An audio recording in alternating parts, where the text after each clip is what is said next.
بسم اللہ الرحمن الرحیم۔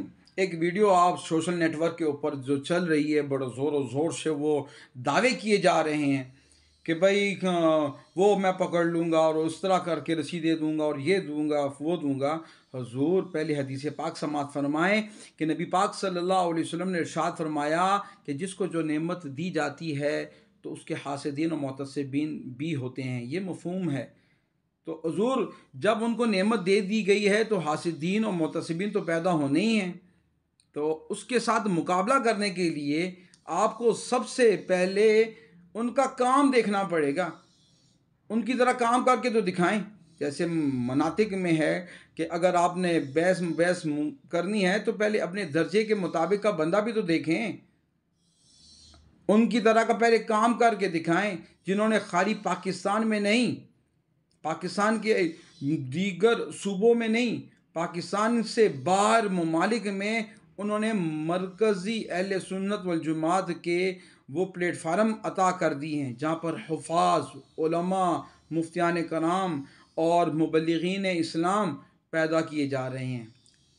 کتابوں کی شروحات پڑھی جا رہی ہیں۔ جو آپ کے مدارس میں دوسری پارٹی کے کتابیں پڑھائی جاتی تھی نا، وہ اپنی کی شروحات پڑھ رہے ہیں اور لکھا رہے ہیں۔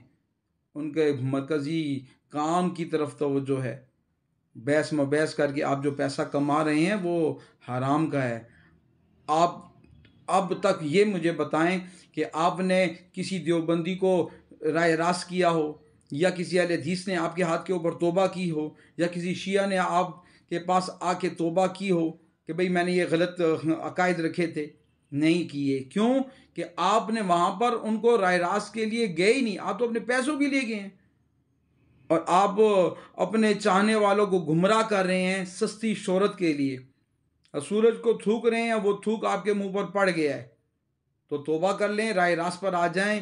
اور اگر آپ نے مقابلہ کرنا ہے تو اپنے علماء تیار کریں، اپنی نیٹ ورکنگ تیار کریں، اپنے مرکز تیار کریں، کوئی ایک مدرسہ بنائیں جس میں آپ کے حفاظ، علماء، مفتیان کرام پڑھیں، لوگوں کو پڑھائیں، رائے راست پر لے کے آئیں، ویلفیئر کریں۔ دعوت اسلامی کی ویلفیئر بھی ہے۔ یتیم خانے بن رہے ہیں، اسپتال بن رہے ہیں، یونیورسٹیاں بن رہی ہیں، اسکول بن رہے ہیں، آپ کے بچوں کا مستقبل سیو کر رہے ہیں۔ اور خالی پاکستان میں نہیں، یورپ کی کنٹری میں، مشرق وسطیٰ میں، اور جہاں جہاں پر آپ دیکھ رہے ہیں ویلفیئر کا کام ہو رہا ہے، تو پوری دنیا میں نیٹ ورک چل رہا ہے۔ تو حاسدین تو ہیں ہی۔ آپ اپنا چشمہ چینج کر لیں، آپ کو راستہ صاف نظر آئے گا۔ اور دل کے اوپر ہاتھ رکھ کے ایک مرتبہ سوچے صحیح کہ میں نے کیا بیان کر دیا ہے۔ اگر آپ کو ان کی گاڑی اور ان کا محل نظر آ رہا ہے تو آپ کا زمین پر بیٹھنا، ان کی چٹائی اور ان کے سادہ لباس، سادہ کھانا یہ نظر نہیں آ رہا؟ شب و روز میں ان کی کتابوں کا پڑھنا نظر نہیں آ رہا؟ آپ اپنے ٹی وی چینل پر اوپر بیٹھ کے عورتوں اور مردوں میں بیٹھ کر آپ دین اسلام کے وہ مسائل چھیڑ رہے ہیں جو بین المسلمین کے تحت ہیں، تو آپ ان سے پیسہ کما رہے ہیں، دین کا مذاق اڑا رہے ہیں۔ نوجوان نسل آپ تک کیوں آپ لوگوں سے بھاگ رہی ہے؟ اسی واسطے کہ آپ نے ان کو ڈیلیور کر کے نہیں دیا۔ یہی دقیانوسی والی باتیں، نہ آپ کسی کو سمجھا سکے ہیں، نہ آپ کے ہاتھ کے اوپر کسی نے بیعت کی ہے۔ بتائیں کتنے لوگوں نے آپ کا ساتھ چلنے کے لیے حامی بھری ہے؟ امیر اہل سنت کے ساتھ نہ صرف مسلمان بلکہ انگریزوں نے، چائنیز نے، افغانستان کے لوگوں نے، ایران کے لوگوں نے حامی بھری ہے۔ تو ان کا اخلاص تھا، خلوص تھا، ان کی شب و روز کی محنتیں ہیں، تو اللہ تعالیٰ نے تو ان کو پھل دینا ہی ہے۔ تو آپ جنے نہیں، آپ کام کرنے کو ترجیح دیں، کام کر کے دکھائیں، پھر ہم مانیں گے کہ آپ نے کام کر کے دیا ہے۔